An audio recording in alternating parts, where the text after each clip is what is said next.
Hey everyone, it's Anna J. Wellner with the Bookish Nook, part of the Author Library Network in partnership with Creative Edge Publicity. Today, I am pleased to be joined by Erin Royce. Erin, can you introduce yourself? Hi, thank you so much for having me today. Yep, my name is Erin Royce. I'm from Calgary, Alberta, Canada, right near the lovely Rocky Mountains. Sounds beautiful up there. But yeah, so thank you so much for coming on the show today. It is a pleasure. And I have some questions because, as we were just discussing, I have a 2-year-old. And your book, Mommy Why, is something that I have to get because the questions are not coming yet, but they will. As we all know, it's they're nearing the horizon, and she's very observant, and I know that she's going to be asking a ton of questions in the near future. So, what inspired you to write this book? Um, well, as you know, children ask questions. It's daily and it's multiple times, and it's the same questions with additions to those questions and branching off of those questions, and it's a constant. And we love to read in our family. We have a lot of books I've read to Morgan, my daughter, sorry, really since she was born. And so I couldn't find a book that would help me answer the questions for her in a way that I wanted to. And I came to a point where I thought, well, why don't I write this book? I used to write. My degree is in English and law, and I thought, well, I'm just going to sit down and write it. And then I thought, holy crap, I'm going to write this. So she actually brought me back to writing after 25 years being away from it. She was my inspiration to write down questions she asked the most. So when I wrote the book, these were the questions that she asked, more over and over and over again. So that's why. And then when I started writing, I thought, well, I can't stop because she's watching me. So I have to see this through to the end to show her that you can do anything that you want, regardless of your experience. So yeah, she was the inspiration. Every question in the book is a question she asked me many, many, many times. So that's where it started. I love that. So what would you say is the most difficult question that you've been asked or had to provide an explanation for? I know I don't want you to give too much away if it's in the book, but for mom to mom, I'm kind of curious because I'm bracing for those big ones, you know? I didn't.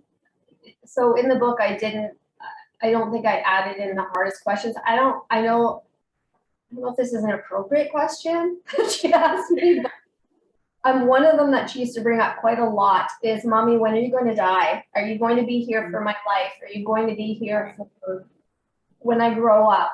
And she was asking me that at probably 3 and 4 and 5, because I'm old. So she wants to make sure I'm still here. Me too.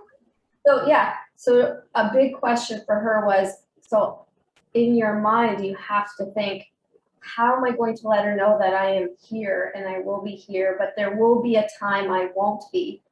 And we had to have those conversations, age appropriate as she got older, and just said, I will be here as long as you need me. I will be here to catch you and to love you and to support you for however long you need me here. I will be here. And so that's not in the book, but that was a hard one. And another one, I don't know if it's appropriate to say, but I will.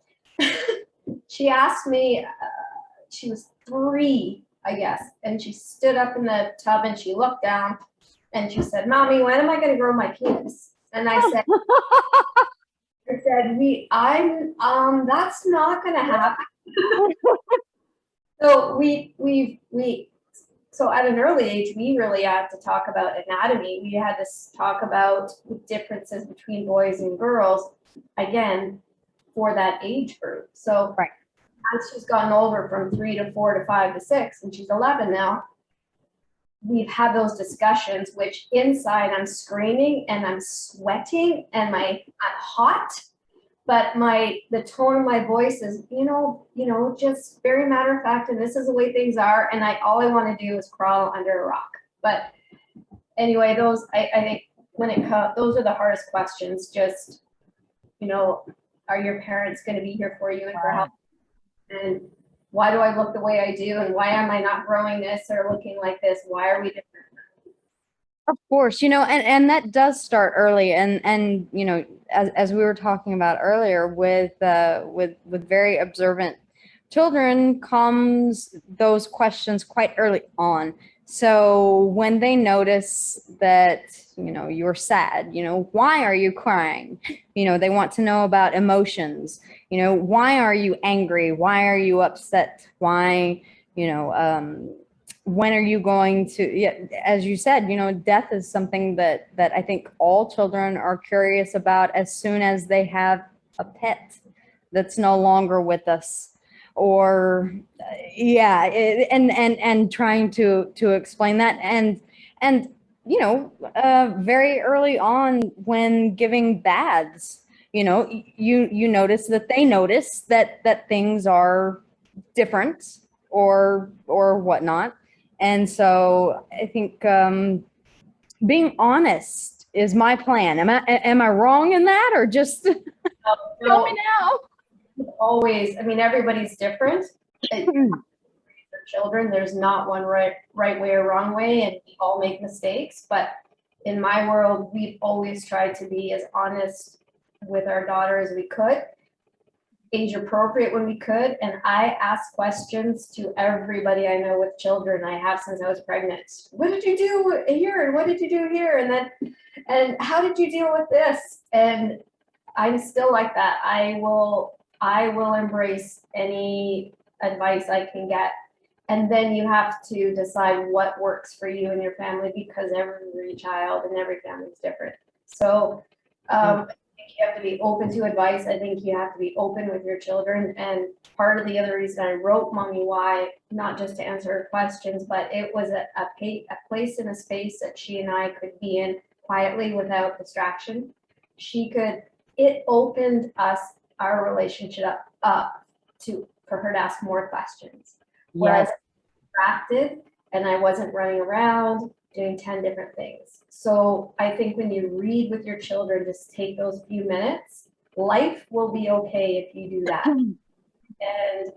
And embrace that, because now she reads and we'll lay together reading her own books with our legs like all over the place. And she talks about her book and I talk about mine. And it went from me reading to her when she didn't even understand words, to her learning how to read, to her reading to me, to now we read together. And she talks to me during those times. You just want to be quiet and let them talk. And that's where they can open up. So I think reading with your children is so important. So that's another reason why I wrote Mommy Why, to give us that connection.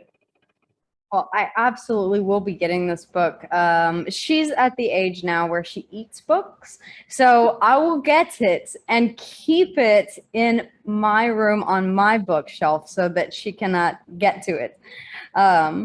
But that's a great reference for anyone with, what would you say, the age to start, that this would, to go buy this book now. If you have a 5-year-old, you need this book. Like, I would say, like 4 or 5 or 6, when I started writing, my daughter was, I think, about 8. And when I thought, well, I should probably do this, but I'd say between 4 and 7 kind of thing. And it may not be the same questions that you receive or that you deal with, but again, it's a way to engage your children and to work on that relationship. Parents are the first people children love. They're the first people that they go to, they wrap their arms around, that they hate, we are their firsts. So right. important to spend that time with them, I think, and listen to them. And I want to say one more thing. Another reason why I kept on writing this is because my daughter's, I remember her saying to me once, I was multitasking and sort of listening, but not really. You know, as a parent, you do that. You're cooking and coming back. Yep. They're talking in the background. You're saying yes, yes, yes, yes, but you're not looking at them. She was talking to me, and I was doing my yes, yes, yes. And she stomped her foot and said, "Mommy." And I stopped and I looked, and she reached her arms out to me. She's probably 4-ish. And she took my face in her hands, no joke. And I bent down and she said, "Mommy, you're not looking at me. You're not listening." And and my eyes welled up, and Yeah. talking to you and you're not hearing me. And so since then, when I'm in a fluster and she's talking to me, I remember that and I will stop and put it away and listen to what she has to say. Not all the time, but you know, it reminds you. Right. No, I mean, and I think that's part of our human condition. Everyone wants to be heard. You know, not just well, let me rephrase. Everyone wants to be listened to. So that active listening, not just heard, but actively being listened to and having that open dialogue with another human being is such an essential part of relationship building. And you really do focus on that with your children and in the book. Yeah, I mean, we have the opportunity to, whether parents take that is another thing. But as a, you know, not everyone's a parent and it's the coolest thing in the world. And Can be. no, for good, bad, and otherwise, in Right. this seconds, you can be on top of the world and then want to kill everybody around you and then be crying. So I know, but how amazing is that? Because I know. anywhere else, and kids are our mirrors. I've realized my daughter Oh yeah. is my teacher. I thought I was a pretty good person and I thought I had things handled. No. So, you know, we have to listen to our kids and take in what they're saying and be there for them. And it's frustrating and be one thing I tell my daughter, we tell each other now, you know, I am so frustrated with you right now, but I still love you. I still love you. So yeah. So, you know, Mommy Y just came out of that relationship and what my daughter taught me at the time, and she continues to. That is amazing. So everyone, make sure that you check out the links in the description so that you can go check out this book, Mommy Y, by Erin Royce. It is available on Amazon. And is it available wide or is it Amazon? It'll be on Amazon.ca or Amazon.com. On my website too, there's a link to Facebook, so you can get in touch with me that way too. That's Royce, and yeah, so. Well, thank you so much for coming on the show today and for sharing a bit of that wisdom with me and with our viewers. Everyone, if you haven't already, please make sure that you subscribe to the channel so that you don't miss out on great upcoming content. And Erin, just thank you again for your time today. Thank you so much for having me. I really appreciate it. It was a pleasure. Mine too. Everyone else, stay safe, stay healthy, and we'll see you again soon. Bye-bye.